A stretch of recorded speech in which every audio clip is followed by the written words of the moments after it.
Ibu yang dikasih Tuhan, kembali kita boleh berjumpa lagi di dalam siaran channel Bangkit Ministry dalam suara kebangkitan iman, tentunya yang boleh memberikan semangat bagi kita, menggairahkan kita, membangkitkan iman kita. Saudara, mari kembali kita membuka hati kita pada malam ini. Kita bersyukur ya buat kebaikan Tuhan yang masih menyertai kita sampai malam ini, saudara. Ya, sebelum kita mendengarkan firman bersama-sama, saya ingin sama-sama kita terlebih dahulu berdoa kepada Tuhan. Bapa di surga, terima kasih, kami bersyukur Tuhan buat kebaikan-Mu bagi kami yang masih memberkati kami sampai malam ini. Kami masih ada, itu karena anugerah Tuhan, itu karena kemurahan Tuhan. Terima kasih buat kebaikan-Mu bagi kami. Engkau yang mengasihi kami, Engkau yang tidak pernah membiarkan kami, Engkau yang menyertai kami. Malam ini kembali kami mau membuka hati kami untuk mendengar kebenaran firman-Mu yang boleh memberikan kekuatan bagi kami, menyucikan, menguduskan kami, menyempurnakan kami. Tuhan, terima kasih buat kebaikan-Mu bagi kami. Seluruh para pendengar lewat live streaming, Tuhan Kau berkati, biar tangan Tuhan yang besar, baik juga lewat YouTube Bangkit Ministry, Tuhan juga berkati, sehingga nama Tuhan dimuliakan, nama Tuhan ditinggikan dan diagungkan. Terima kasih buat anugerah-Mu yang besar. Rapi hamba-Mu, kuasai hati pikiran kami. Kekuatan setan, intimidasi, roh jahat, Engkau tidak bisa menjamah kami. Dalam nama Yesus kami berdoa dan bersyukur kepada-Mu Tuhan. Haleluya, haleluya. Amin, amin. Puji Tuhan. Bapak Ibu yang dikasih Tuhan, kita bersyukur buat kebaikan Tuhan. Ya, kalau malam ini ya kita boleh bersama-sama kembali dapat menikmati kasih kemurahan Tuhan. Ya, malam ini adalah malam yang spesial sebenarnya, karena kita tahu karya keselamatan yang Tuhan kerjakan dalam kehidupan kita adalah lewat pengorbanan Kristus di kayu salib. Ya, Yesus yang disalibkan, Yesus yang mati bagi kita, saudara. Dan ini malam, ya, malam di mana malam penyaliban Yesus. Besok adalah hari Jumat Agung, atau tepat ya kematian Kristus, di mana Yesus mati disalibkan ya untuk menebus semua dosa dan kesalahan kita. Tanpa penebusan, tanpa kematian Yesus, maka tidak akan mungkin kita diselamatkan, saudara. Usaha manusia tidak akan pernah menyelamatkan kita. Dalam Filipi pasal 2 dikatakan dalam Alkitab bahwa kita diselamatkan bukan oleh karena kekuatan kita, bukan oleh karena pengorbanan kita, tapi kita diselamatkan ya oleh karena iman kepada Kristus. Saudara yang kekasih dalam nama Yesus, oleh sebab itu ya kita bersyukur, ya kita bahagia, kita bangga punya Allah yang hidup, ya Yesus yang bangkit dari kematian, Yesus yang memberikan kemenangan bagi kita, saudara. Ya, dengan kematian Kristus itu berarti keselamatan bagi kita. Nah, menjadikan kehidupan kita yang tadi adalah yang sudah seharusnya dibinasakan oleh karena pelanggaran, oleh karena kesalahan, oleh karena dosa-dosa kita. Sebab Alkitab mencatat dalam Roma bahwa semua manusia telah berdosa dan telah kehilangan kemuliaan Allah. Telah berdosa dan telah kehilangan kemuliaan Allah. Saudara, berarti tidak ada jaminan untuk keselamatan. Tidak ada satu orang pun dan tidak ada satu kekuatan apapun yang bisa menyelamatkan manusia dari maut. Sebab kita tahu bahwa upah dosa adalah maut. Upah dosa itu maut, artinya kebinasaan. Dibinasakan. Dengan kata lain neraka, penghukuman, kematian yang kekal. Tapi syukur kepada Tuhan yang telah menyelamatkan kita. Saudara, lewat kematiannya membuat kehidupan kita tidak lagi di bawah hukum dosa. Membuat kehidupan kita tidak lagi diperbudak oleh dosa. Tidak dibelenggu oleh dosa. Tapi kita dibebaskan dengan kematian Yesus. Membuat yang tadi hidup kita ini dalam kendali iblis, dalam kendali maut, dalam kekuatan maut, saudara, menjadikan kita ini menjadi milik Tuhan. Bayangkan saudaraku, ya, yang seharusnya kita mati, kita binasa, ya, tapi kemudian Yesus rela mati bagi kita, ya, untuk menyelamatkan kita. Nah, ini perlu kita renungkan dalam hidup ini, supaya jangan sampai kita menyia-nyiakan waktu yang Tuhan beri bagi kita. Jangan sampai kita tidak menghargai korban Kristus. Ketika orang-orang yang tetap hidup dalam keinginannya sendiri, dalam kemauannya sendiri, berjalan dalam keinginan daging, kemauan daging, sebenarnya dia sedang menghina korban Kristus. Saudara, sebab Yesus telah menebus kita. Saya akan bacakan dari 1 Petrus. 1 Petrus pasal 1 ayat yang ke-18. Demikian firman Tuhan. Sebab kamu tahu bahwa kamu telah ditebus dari cara hidupmu yang sia-sia, yang kamu warisi dari nenek moyangmu itu, bukan dengan barang yang fana, bukan pula dengan emas dan atau perak, melainkan dengan darah yang mahal, yaitu darah Kristus, yang sama seperti darah anak domba yang tak bernoda dan tak bercacat. Jadi kamu sudah ditebus. Kematian Tuhan itu telah menebus kita dari hukum dosa. Maka ketika orang-orang yang menerima Yesus dalam kehidupannya, saudara yang kekasih, berarti dia sedang bebas dari hukum dosa. Dia tidak ada di bawah hukum dosa.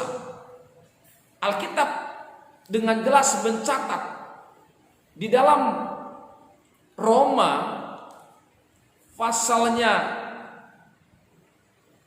yang ke-8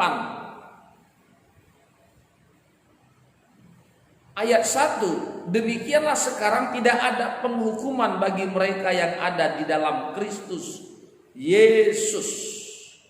Roh yang memberikan hidup, yang membangkitkan Yesus dari antara orang mati itu, dan roh yang sama itu telah memerdekakan kamu dalam Kristus dari hukum dosa dan hukum maut. Dari hukum dosa yang mencengkram, yang mengikat manusia. Alkitab mencatat semua manusia sudah berdosa dan telah kehilangan kemuliaan Allah. Tidak peduli apapun jabatan saudara, tidak peduli berapapun umur saudara. Jadi nggak ada istilah kalau orang lahir itu kemudian dikatakan oh masih suci. Sejak dikandung pun kita sudah berdosa. Saudara yang kekasih, maka kita bersyukur ya buat pengorbanan Yesus yang telah mati, yang telah menebus kita. Yang telah menebus kita dari cara hidup yang sia-sia. Yang telah kamu warisi dari nenek moyangmu. Yang kita warisi dari nenek moyang, dari turun-temurun. Saudara, mulai dari Abraham, ditebus Bahkan dari Adam, Abraham, ada dosa yang menjalar oleh karena satu orang manusia, Adam, jatuh ke dalam dosa. Maka semua manusia telah berdosa dan telah kehilangan kemuliaan Allah. Tapi oleh satu orang itu, yaitu Adam kedua, itulah Yesus, yang kemudian mati bagi kita. Kita punya peluang, kesempatan untuk diselamatkan dari dosa. Dia menebus. Dan Tuhan menebus kita bukan dengan barang yang panah, bukan dengan emas, bukan dengan perak, bukan dengan barang yang panah, tapi dengan darahnya sendiri. Kata menebus itu berarti tadi kehidupan kita itu adalah milik orang lain. Ketika manusia jatuh dalam dosa, maka manusia itu milik setan. Semua sudah berdosa.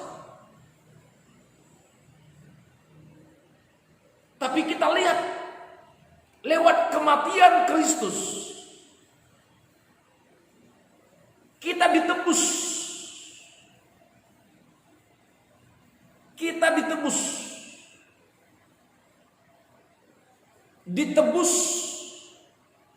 dari dosa yang seharusnya kita berakhir dengan kematian, tapi kita beroleh hidup. Kalau sudah ditebus, berarti tentu kalau satu barang yang sudah tergadai oleh karena ulah pelanggaran kita. Dulu kehidupan manusia telah tergadai oleh karena Adam dan Hawa.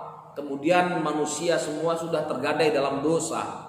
Karena perbuatan dosa yang menjadi kendali kekuatan setan yang menguasai, diikat, dibelenggu, sehingga manusia hidup dengan cara hidup yang sia-sia, hidup dengan cara yang tidak berkenan kepada Tuhan, saudara. Tapi kemudian Tuhan menebus lewat kematiannya di kayu salib. Dia menebus kita. Itu berarti bahwa kita bukan lagi milik setan, tapi kita sudah menjadi milik Kristus. Kita sudah menjadi milik Yesus, sebab sudah ditebus. Sudah ditebus dari cara hidup kita yang sia-sia lewat kematiannya di kayu salib. Oleh sebab itu, mari supaya kita betul-betul menjaga kehidupan kita. Orang yang sudah ditebus berarti dia bukan lagi milik iblis, tapi kita sudah menjadi milik yang menebus kita. Yang menebus kita itu adalah Allah. Yesus yang menebus kita. Lewat kematian Kristus kita sudah ditebus. Artinya kita sudah menjadi milik Tuhan. Itu sebabnya Rasul Paulus berkata di dalam Galatia pasal yang kedua ayat yang ke-19 demikian. Sebab aku telah mati oleh hukum Taurat, untuk hukum Taurat, supaya aku hidup untuk Allah. Aku telah disalibkan dengan Kristus. Perhatikan baik. Ayat 20. Namun aku hidup, tapi bukan aku lagi sendiri yang hidup, melainkan Kristus yang hidup di dalam aku. Orang yang sudah ditebus, maka kalaupun dia hidup, tapi hidupnya bukan dia lagi, tapi sudah hidupnya adalah Kristus, milik Yesus. Maka ada pujian itu dikatakan, Adapun hidupku ini bukannya aku lagi, melainkan Yesus yang hidup di dalamku. Adapun hidupku ini bukannya aku lagi, melainkan Yesus yang hidup dalamku. Adapun hidupku ini bukannya aku lagi, melainkan Yesus yang hidup dalamku. Saudara, orang-orang yang sudah mati bersama dengan Yesus, Paulus berkata dalam kitab Galatia, supaya aku telah mati oleh hukum Taurat untuk hukum Taurat, supaya aku hidup untuk Allah. Aku telah disalibkan dengan Kristus. Aku telah disalibkan, artinya aku telah mati bersama dengan Kristus. Mati dengan Kristus. Mati. Orang yang sudah mati bersama dengan Kristus adalah orang yang menyadari bahwa hidupnya bukan dia lagi, tapi Yesus yang hidup. Makanya kita nggak boleh hidup sesuka hatiku, hidup suka aku, enggak.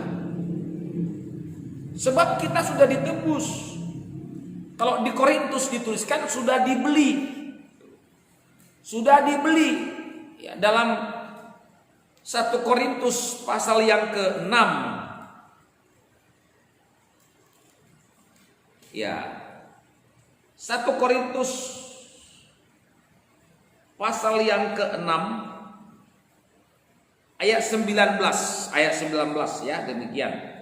Atau tidak tahukah kamu bahwa tubuhmu adalah bait Roh Kudus yang diam di dalam kamu, Roh Kudus yang kamu peroleh dari Allah, dan bahwa kamu bukan milik kamu sendiri.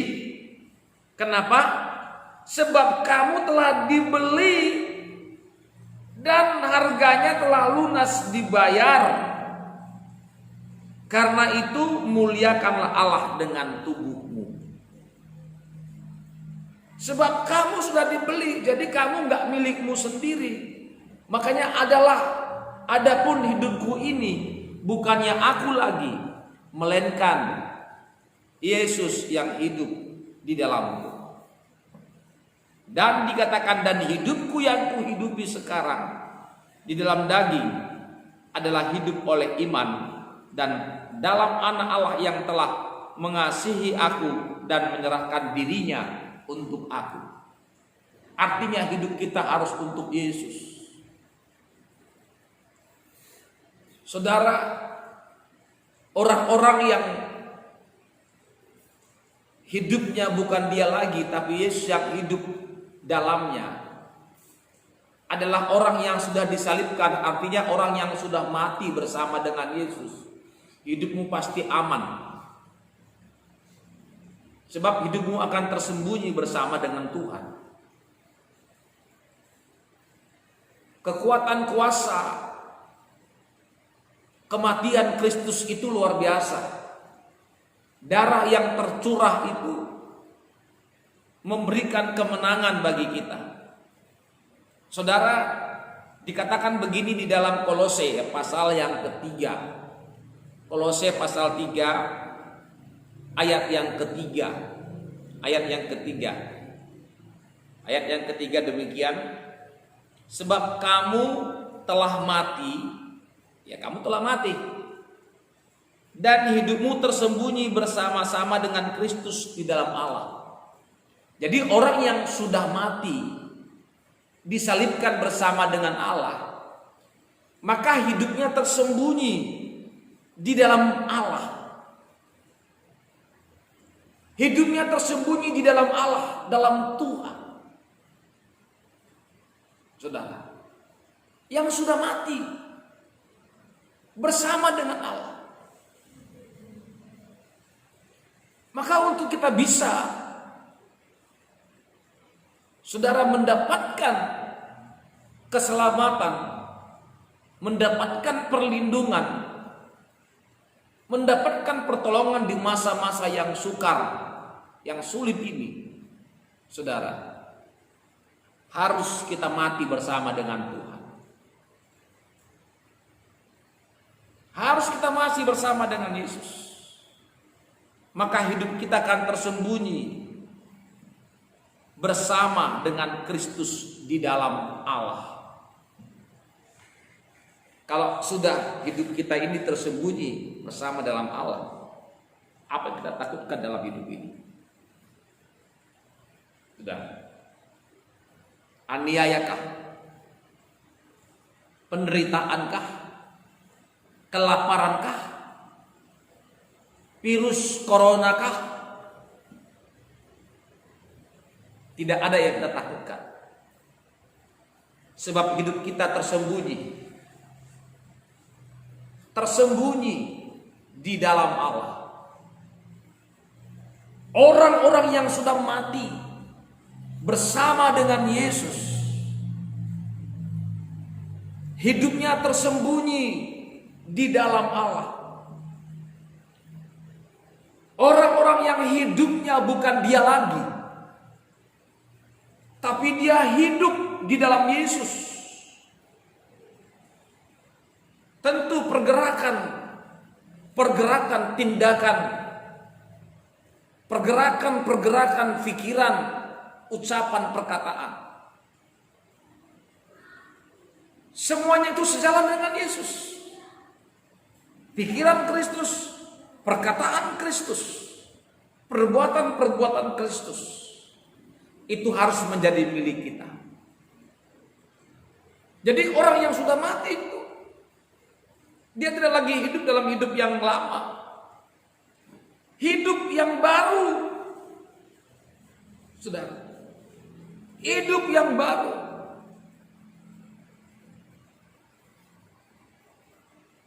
Makanya ada pujian mengatakan, saudara, ku telah mati. Ku telah mati dan tinggalkan cara hidupku yang lama. Semuanya sia-sia dan tak berarti lagi. Hidup ini ku serahkan pada mezbahmu ya Tuhan. Jadilah padaku seperti yang kau ingini. Ku telah mati dan tinggalkan cara hidupku yang lama. Orang yang mati bersama dengan Yesus, kita lihat mulai pikirannya pun pikiran Kristus.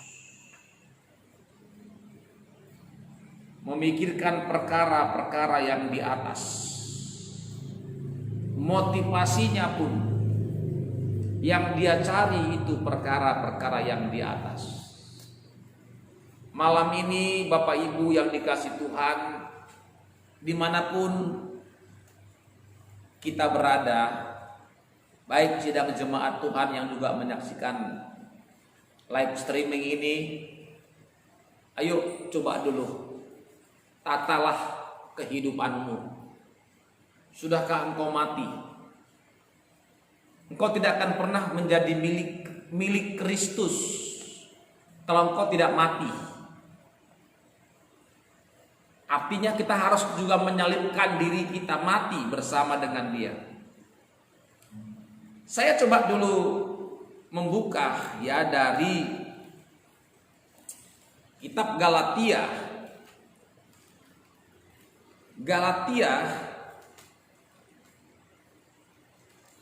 dari kitab Galatia pasalnya yang kelima, ayat yang ke-24. Dengarkan baik-baik. Galatia pasal 5 ayat 24. Barang siapa menjadi milik Kristus Yesus, ia telah menyalibkan daging dan segala hawa nafsu dan keinginannya. Jadi barang siapa yang telah menjadi milik Kristus, ia harus menyalibkan semua daging. Makanya hidupku bukannya aku lagi. Ya. Hidupku bukannya aku lagi, tapi Yesus yang hidup di dalamku. Adapun hidupku ini bukannya aku lagi, tapi Yesus yang hidup di dalamku. Daging kita sudah mati. Kata menyalibkan berarti kita mati. Paulus berkata, supaya dia bisa menjadi milik Allah, dia harus mati bersama dengan Tuhan, mati bersama dengan Yesus. Dan orang yang mati bersama dengan Yesus, hidupnya tersembunyi di hadapan Allah. Maka jangan pernah takut ketika kita terus menjaga hidup kita sesuai dengan firman Tuhan. Jangan gentar melewati segala rintangan, menghadapi segala kesukaran-kesukaran. Bapak Ibu yang dikasih Tuhan, sesulit apapun sekarang ini yang kau hadapi. Mungkin persoalan ekonomi, persoalan kesehatan, persoalan nikah rumah tangga, persoalan apapun dalam hidup ini. Ketika kita betul-betul sudah menyalibkan daging kita, mati bersama dengan Kristus, hidupmu aman bersama dengan Allah. Hidupmu tersembunyi berarti dilindungi, disertai. Ada perlindungan Tuhan. Ada perlindungan Tuhan itu bagaikan kehidupan yang mendapatkan tudungan, mendapatkan perlindungan. Terlebih kehidupan kita yang dituntun bukan oleh keinginan kita lagi, tapi hidup kita dituntun oleh Gembala Agung, itulah Yesus. Lewat firman-Nya yang kita dengarkan, terus kita taat, tunduk. Apa yang Tuhan mau, bukan apa yang aku mau. Ketaatan kita sedang menyucikan kehidupan kita, menyempurnakan kita, yang membuat hidup kita tersembunyi di hadapan Allah. Maka ketika orang melihat hidup kita, orang melihat Allah dalam diri kita. Saudara, orang melihat kita, tapi bukan kita lagi yang hidup. Dari kata-kata kita juga orang melihat. Orang bisa melihat Yesus dari mulut kita, dari ucapan kita, yang tidak memperkatakan perkataan yang kotor, perkataan yang jahat, perkataan yang memvonis, perkataan yang menghakimi, perkataan yang menghujat. Orang melihat Kristus dari perkataan kita. Orang melihat Kristus dari perilaku kita, dari tindakan kita, dari perbuatan kita. Dan orang-orang yang sudah hidupnya ditebus, orang yang sudah mengalami kematian bersama dengan Tuhan Yesus, adalah orang yang telah menyalibkan daging dan hawa nafsunya. Mereka lah yang menjadi milik Kristus, dan hidup mereka tersembunyi di hadapan Allah, tersembunyi di hadapan Tuhan. Saudara, tidak peduli seberat apapun persoalan yang kau hadapi hari-hari ini, saya mau berdoa bagi semua kita malam ini. Besok adalah hari yang sangat istimewa. Itulah hari Jumat Agung, hari kematian Yesus. Itulah puncak penyelamatan kehidupan manusia oleh kematiannya di kayu salib.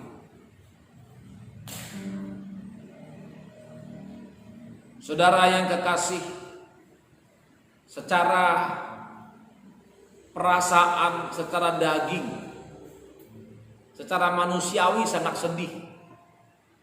Ya, kita nggak bisa kumpul bersama merayakan Paskah, merayakan Jumat Agung,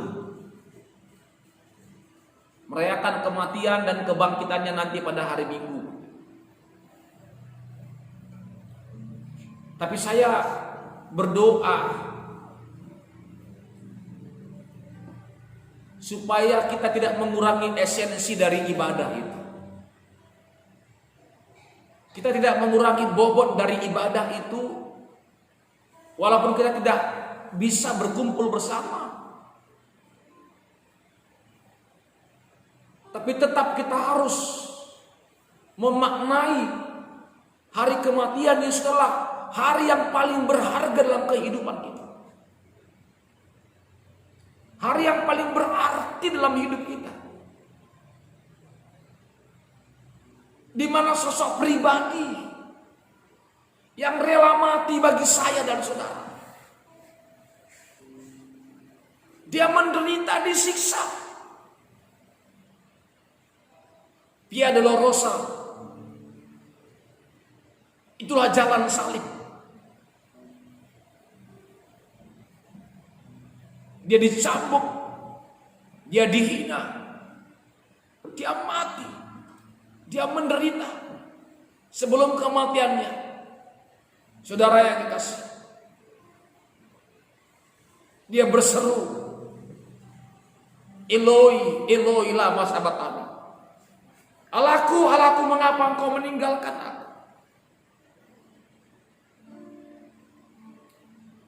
Hanya kata itu yang keluar dari mulutnya. Ketika dia dicambuk, dia dihina, dia dimahkotai duri, dia dipakukan, dia ditombak, dia tidak membuka mulutnya. Dia seperti domba yang keluh, yang dibawa kepada pembantaian dan tidak membuka mulutnya. Saudara, semua dia kerjakan adalah untuk menyelamatkan kita. Semua dia kerjakan bukan untuk kepentingannya, tapi untuk kepentinganku, kepentingan saudara, untuk kepentingan kita semua. Maka mari kita hargai korban Kristus. Sekali lagi, jangan hidup untuk dirimu sendiri. Jangan hidup untuk kepentinganmu sendiri. Tapi hiduplah untuk Kristus. Kalau aku hidup untuk Kristus. Kalau aku mati untuk Kristus.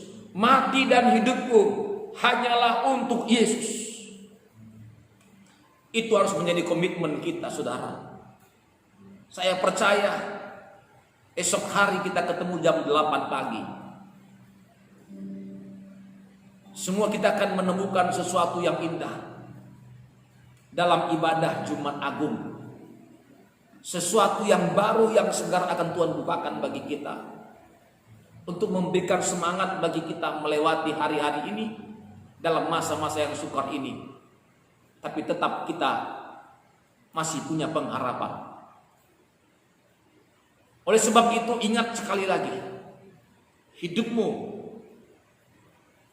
bukan kamu lagi, tapi Yesus yang hidup dalam kamu. Sebab kamu telah ditebus dengan darah Yesus, bukan dengan emas dan perak. Sebab itu tinggalkan semua hidup lama. Lepaskan, mati bersama dengan Yesus. Salibkan, supaya hidupmu bersama dengan Kristus tersembunyi dalam Allah. Membuat hidup kita akan aman dalam perlindungan Tuhan. Kiranya firman Tuhan malam ini boleh menjadi berkat bagi kita semua. Dimanapun Anda berada, Bapak Ibu yang dikasihi Tuhan, pegang teguh firman, taati firman. Ketaatan itu akan menyucikan hidup kita di hadapan Tuhan. Kalau ada yang sakit, tetap punya pengharapan dengan putus asa, sebab darah Yesus mampu menyembuhkan. Saudara yang masih aman sehat hari ini, tapi jangan khawatir, jangan ragu, hidupmu akan tersembunyi di dalam Allah. Ada darah Yesus yang melindungi, yang menyertai kita dari segala serangan musuh, termasuk dari murka Tuhan yang Tuhan timpakan bagi bumi ini untuk menghukum orang-orang fasik, bukan orang-orang benar, orang pilihan Tuhan. Dan jangan pernah takut. Intinya, tinggalkan hidup yang lama. Tuhan Yesus memberkati kita, saudara yang kekasih. Dan di akhir penyampaian firman Tuhan ini, saya ingin menaikkan satu pujian bagi kita. Biar saya diiringi dengan satu pujian. Dengan suara saya yang pas-pasan ini, saya akan bernyanyi. Bukan dengan parang panah Kau telah menebusku. Haleluya. Sama-sama kita bernyanyi. Bukan dengan parang panah Kau menebus diriku, dengan darah yang mahal, tiada duka dan celah. Bukan dengan emas perak, bukan dengan emas perak Kau membayar dosaku. Oleh segenap kasih dan pengorbananmu, ku telah mati dan tinggalkan cara hidupku yang lama. Semuanya sia-sia,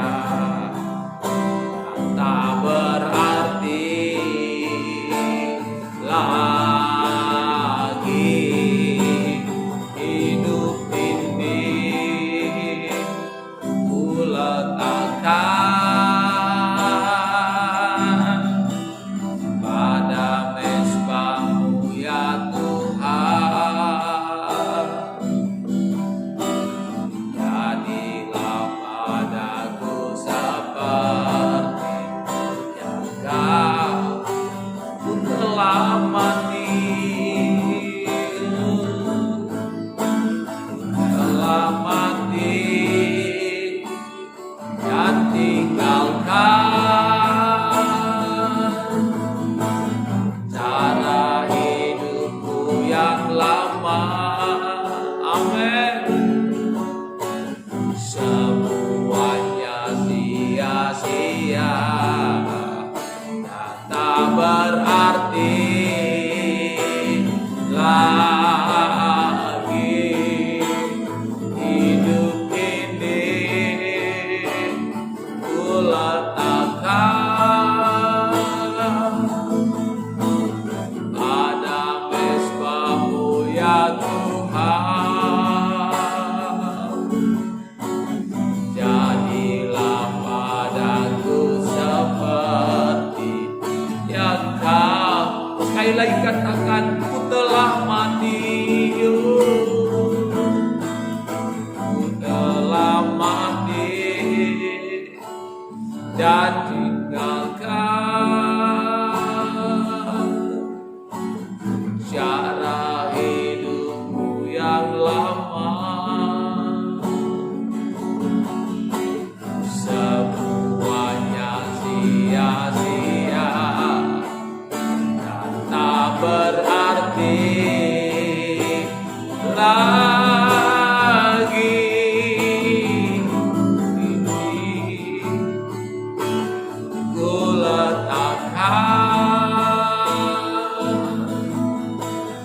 pada mezbah-Mu ya Tuhan.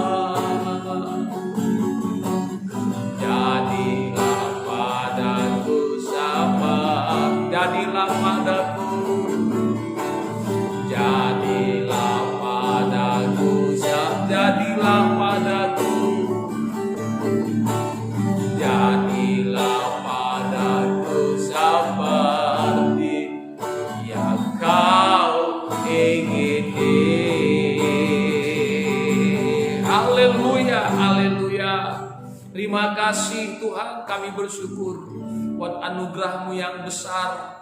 Betapa besar kasih-Mu bagi kami yang telah menebus dosa-dosa kami.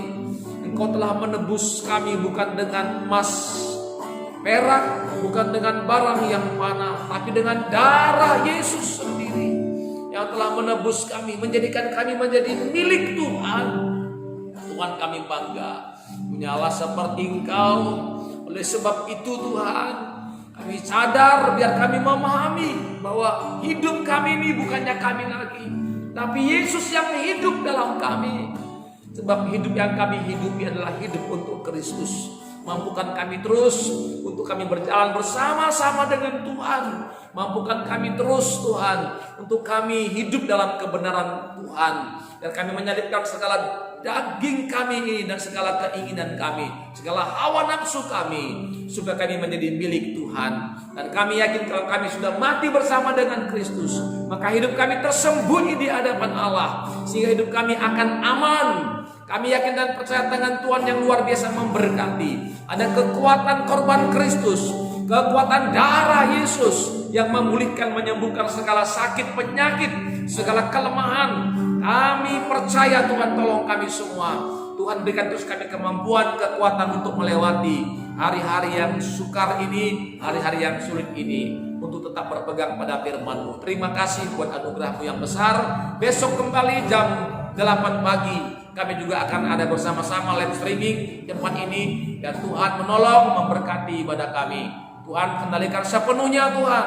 Kami berdoa buat bangsa kami Indonesia. Kami berdoa Tuhan Yesus yang baik buat pemerintahan kami, buat semua yang tergabung dalam pendukung pemerintah untuk menghentikan virus corona ini. Tuhan berikan mereka kemampuan, kekuatan, baik pihak keamanan, kepolisian, baik aparat pemerintah, baik juga pada pihak medis, dokter, perawat. Tuhan tolong kami semua, bahkan dari gereja-gereja-Mu, dari seluruh umat-Mu Tuhan, yang terus juga berperang, berdoa lewat doa-doa kami. Kami percaya tidak ada yang sia-sia. Umat-Mu yang merendahkan diri, berdoa, maka Tuhan akan menolong, memberkati, memberikan kemenangan bagi kami. Terima kasih, kuatkan kami terus, mampukan kami terus untuk dapat berpegang teguh pada firman Tuhan. Terima kasih Bapak, dalam nama Tuhan Yesus kami berdoa dan bersyukur kepada Tuhan yang sudah memberkati kami malam ini. Terpujilah nama-Mu. Dalam nama Tuhan Yesus kami sudah berdoa dan bersyukur. Haleluya, haleluya. Amin, amin. Puji Tuhan. Bapak Ibu yang dikasih Tuhan, Tuhan Yesus memberkati kita. Malam ini kita sudah berkati lewat kebenaran firman Tuhan, dan kita akan ketemu besok pagi dalam ibadah Jumat Agung, ya, supaya semua kita diberkati Tuhan. Dan saya Tuan Menteri Philip Surubakti lewat channel Bangkit Ministry, ya, suara kebangkitan iman Indonesia. Saya mengucapkan selamat malam, selamat kita menjalankan tugas sepanjang malam ini. Tuhan menyertai, menolong kita. Puji Tuhan, Shalom.